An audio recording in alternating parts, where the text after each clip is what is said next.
Hello students, आज हम देख रहे हैं चैप्टर नंबर 1 क्लास 10th का रियल नंबर्स। ओके, देखिए रियल नंबर्स क्या होते हैं। सबसे पहले तो आपने इतने सारे नंबर्स पढ़े हैं, सिक्स्थ छोटी क्लास से, फोर्थ फिफ्थ से आप नंबर्स पढ़ रहे हो। Natural numbers, whole numbers, rational number, irrational numbers, integers, जितने भी नंबर आपके माइंड में आ सकते हैं वो सारे नंबर्स क्या हैं? Real numbers. क्लियर? क्या है वो? Real numbers. अब आप क्या क्या पॉसिबल नंबर सोच सकते हो? सारे नेगेटिव पॉजिटिव नंबर सोच सकते हो, इरेशनल रूट वाले नंबर सोच सकते हो, पाई भी सोच सकते हो, नेगेटिव में भी सोच सकते हो नंबर्स, और पॉइंट वाले डेसिमल नंबर्स भी सोच सकते हो। तो जितने भी नंबर्स आप सोच रहे हो वो सब क्या है? रियल नंबर्स हैं। ठीक है, बस इसमें इमेजिनरी नंबर्स नहीं आते हैं, वो हम आगे हायर क्लासेस में पढ़ते हैं। तो ये हमारे हो गए रियल नंबर्स। क्लियर? अब आते हैं हमारे बेसिक्स, जो हम इस रियल नंबर्स चैप्टर में पढ़ेंगे, जो हमारे क्वेश्चंस के अकॉर्डिंग जिनका बेस हमें तैयार करना होगा। सबसे पहले उसमें से आता है हमारा फंडामेंटल थ्योरम ऑफ अर्थमेटिक। ठीक है, अच्छे से एक बार इसका स्टेटमेंट समझ लो, कोई प्रॉब्लम नहीं आएगी, क्योंकि इस पर बेस्ड बोर्ड एक क्वेश्चन जरूर पूछता है, किसी ना किसी सेट में हर साल एक क्वेश्चन होता है। क्या कहती है ये? देखिए, पार्ट बाय पार्ट पढ़ेंगे, इस पूरी थ्योरम को ब्रेक कर करके पढ़ेंगे, बिल्कुल समझ में आ जाएगी। Every composite number. अब कंपोजिट नंबर्स क्या होते हैं? कंपोजिट नंबर नाम से ही पता चल रहा है, जो कंपोजिशन से बने हो। प्राइम नंबर्स और कंपोजिट नंबर। प्राइम नंबर्स क्या होते हैं? जो किसी की टेबल में नहीं आते हैं, मतलब खुद की टेबल छोड़ के, जैसे मान लो कि 5 है, 2 है, 7 है। ओके, और कंपोजिट नंबर्स क्या होते हैं? जो एक से ज़्यादा की टेबल में आते हैं। जैसे आपके पास 6 है तो 6 किस किस की टेबल में आ रहा है? 3 की टेबल में भी आ रहा है, 2 की टेबल में भी आ रहा है, तो ये कंपोजिट नंबर है। इट कैन बी एक्सप्रेस्ड और factorised as a product of primes. तो क्या बोल रहा है? एवरी, हर कंपोजिट नंबर को हम प्रोडक्ट ऑफ प्राइम्स के फॉर्म में एक्सप्रेस कर सकते हैं। आपने प्राइम फैक्टराइजेशन पढ़ा है, ओके, जिसको कभी कभी आप लोग छोटी क्लासेस में एलसीएम बोलते हो कि मैम एलसीएम निकाल दें। ओके, वो एलसीएम नहीं होता, वो क्या होता है? Prime factorisation. एलसीएम तो हम उसके बाद निकालते हैं।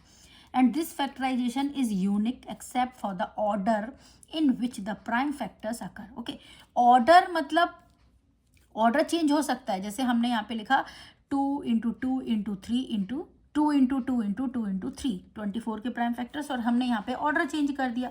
लेकिन जब हम इनका प्रोडक्ट करेंगे तो 24 ही तो आएगा, कोई दूसरा नंबर तो आएगा नहीं। तो यही चीज़ प्राइम फैक्टर, यही हमारी फंडामेंटल थ्योरम ऑफ अर्थमेटिक कहती है कि हर कंपोजिट नंबर जो है वो किससे मिलके बना है? हर प्राइम फैक्टर से मिलके बना है। और जो प्राइम फैक्टर, इनके जो प्राइम फैक्टराइजेशन है वो क्या है? यूनिक है। ओके, और इनके ऑर्डर की कोई वो नहीं है, ऑर्डर आप कैसे भी रख सकते हो। बस यही फंडामेंटल थ्योरम ऑफ अर्थमेटिक है। अब इससे रिलेटेड हमारा क्वेश्चन आता है। क्वेश्चन बोल रहा है, एग्जाम्पल है एनसीईआरटी का, consider the number 4 raise to the power n, 4 raise to the power n, 4 के ऊपर पावर है। Okay, where n is a natural number, n जो पावर है वो क्या है? नेचुरल नंबर है। Check whether there is any value of n for which 4 raised to the power n ends with the digit 0. आपको check करना है कि ये नेचुरल नंबर की जगह अगर हम कोई नंबर पुट करें तो हमें क्या 0 से एंड होगा क्या ये number 4 raise to the power n? तो एक बार अगर हम नॉर्मली सोचें, नेचुरल नंबर में हम क्या लेंगे? 1 2 3 4, तो हमने n की जगह अगर 2 पुट किया तो 4 रेज टू द पावर 2 हमें क्या मिल रहा है? 16। 4 रेज टू द पावर 3 क्या मिल रहा है? 64। तो चलो ठीक है, छोटे नंबर्स को तो हम पावर मल्टीप्लाई करके देख सकते हैं, लेकिन बड़े नंबर्स हमारे पास हों, अगर किसी ने कह दिया 4 रेज टू द पावर 1000, तो सोच सकते हैं यार पता नहीं, हो सकता है एंड हो जाए डिजिट 0 से। ठीक है, तो उसके लिए हमारे पास एक तरीका है, इसी थ्योरम के थ्रू हमने निकाला है, और हमको ये थ्योरी ज़रूर लिखना है क्वेश्चन में, तभी हमको मार्क्स मिलेंगे। इंपॉर्टेंट क्वेश्चन है। वी नो दैट, आंसर क्या लिखेंगे? We know that any positive integer ending with the digit 0 is divisible by 5। कोई भी पॉजिटिव इंटीजर अगर 0 से एंड होगा तो वो किससे डिविजिबल होना चाहिए? 5 से होना चाहिए। 5 का डिविजिबिलिटी रूल हमने यही पढ़ा था कि अगर कोई नंबर 0 से एंड हो रहा है, जैसे 20 है, 20 हम देख के ही बोल देते हैं कि हाँ 20 तो डिविजिबल होगा 5 से। 20 क्या, चलो ये तो दिख ही रहा है आपको, मान लो हमने ले लिया 2000। अब ये पूछा कि 5 से डिविजिबल होगा कि नहीं होगा? बिल्कुल होगा, क्योंकि आपको एंड में 0 दिख रहा है। ठीक है, तो so it's prime factorisation must have the prime 5, यानी इसका मतलब क्या हुआ कि 2000 के जब हम प्राइम फैक्टर्स करेंगे तो उसमें 5 ज़रूर आएगा। ओके, जैसे 20 के प्राइम फैक्टराइजेशन में 2 इंटू 5 इंटू 2 आ रहा है। ओके, तो ऐसे ही अगर कोई नंबर 0 से एंड हो रहा है तो उसके प्राइम फैक्टराइजेशन में 5 आएगा ही।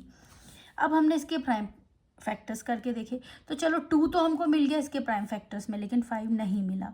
और किसी भी नंबर को 0 से एंड होने के लिए वो नंबर कि प्राइम फैक्टर्स में हमें 2 और 5 दोनों मिलने चाहिए, तब हम बोलेंगे कि वो डिजिट जो नंबर है वो 0 से एंड होगा। लेकिन इसके प्राइम फैक्टर्स में हमें सिर्फ क्या मिल रहा है, 2, 5 कहीं नज़र नहीं आ रहा।